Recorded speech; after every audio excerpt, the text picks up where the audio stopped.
పాలను బాధ పెడితే పెరుగు వస్తుంది. పెరుగును సతాయిస్తే వెన్న వస్తుంది. వెన్నని కష్టపడి చిలికితే నెయ్యి వస్తుంది. పాల కంటే పెరుగుకు విలువ ఎక్కువ. పెరుగు కంటే వెన్నకు విలువ ఎక్కువ. వెన్న కంటే నెయ్యికి విలువ ఎక్కువ. కానీ ఈ నాలుగింటి రంగు తెలుపే.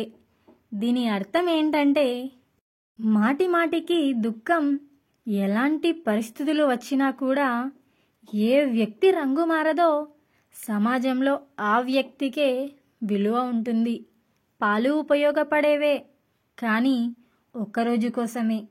తర్వాత అవి పాడైపోతాయి.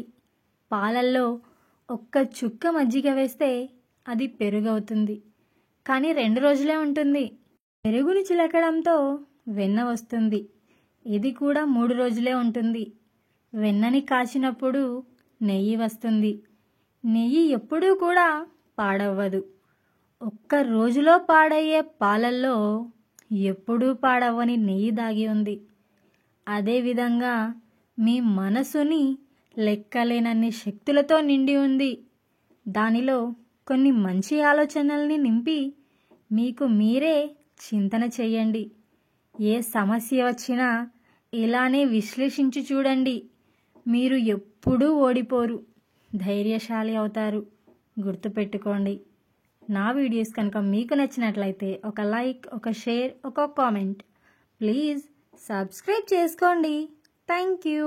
Thanks for watching.